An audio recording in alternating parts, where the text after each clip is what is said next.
Dernier sujet à l'Arabia. La chaîne publique de l'Arabie Saoudite,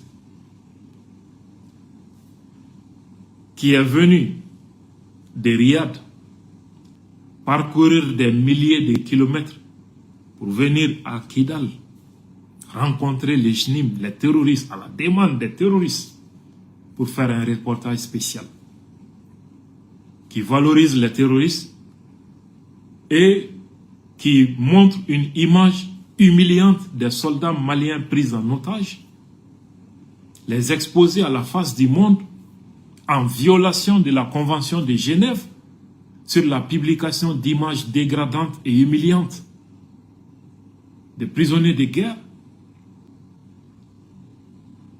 Personne n'en parle.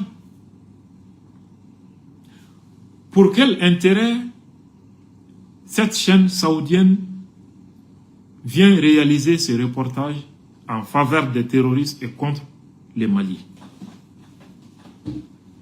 Le Mali est un pays musulman.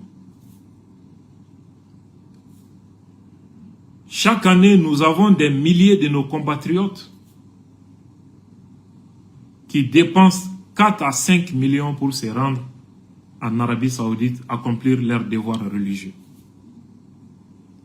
Au-delà de l'accomplissement d'un devoir religieux, ces mouvements vers l'Arabie Saoudite contribuent au renforcement de l'économie de ces pays, à son rayonnement international, à son influence dans le monde.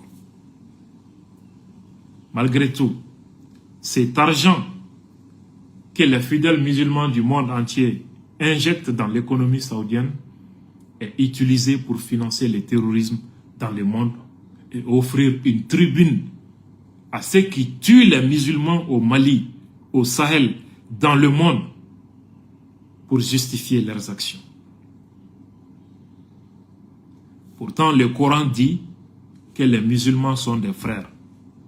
Mais pour l'État saoudien, les musulmans, ce sont les terroristes que l'État saoudien finance, arme quelquefois en complicité avec l'Occident, pour tuer d'autres musulmans qui ne se reconnaissent pas dans les courants religieux financés par l'Arabie Saoudite.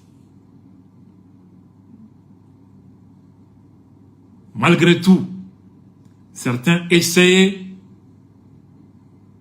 de maintenir les gens dans l'erreur et dans l'ignorance, que ce problème n'a rien de religieux, et non, trouver la solution ailleurs, et ça n'a rien à voir avec ça, vous voyez?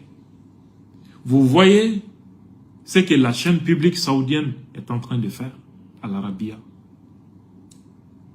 Et Al Jazeera, qui appartient au Qatar.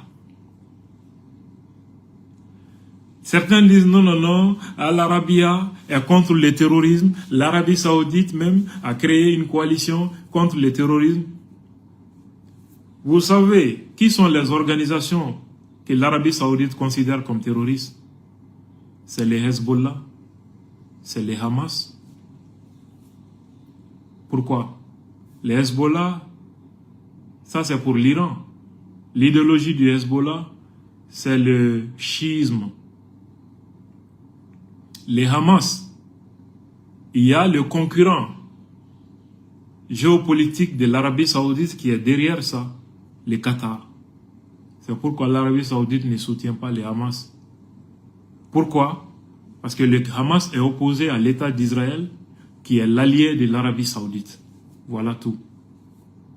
Alors, pourquoi l'Arabie Saoudite ne combat pas de la même façon l'État islamique? Parce que l'idéologie prônée par Al-Qaïda et l'État islamique, ça c'est le salafisme, qui est financé et diffusé dans le monde par l'Arabie Saoudite. Et ça c'est l'idéologie de l'essentiel des organisations terroristes du monde. L'Institut saoudien en Mauritanie s'est institué après les attaques. L'essentiel des cadres terroristes du Sahel a été financé par l'Arabie Saoudite. Ils ont vite fermé cet institut après les attentats terroristes du 11 septembre, par peur des représailles de Washington. Mais après, ils ont trouvé les voies et moyens pour rouvrir cet institut. Koufa est passé par cet institut. Aboubacar Shekau du Nigeria est passé par cet institut. Je vous renvoie au livre de Lemine Ould, l'histoire secrète du djihad, pour vous rendre compte de cette réalité.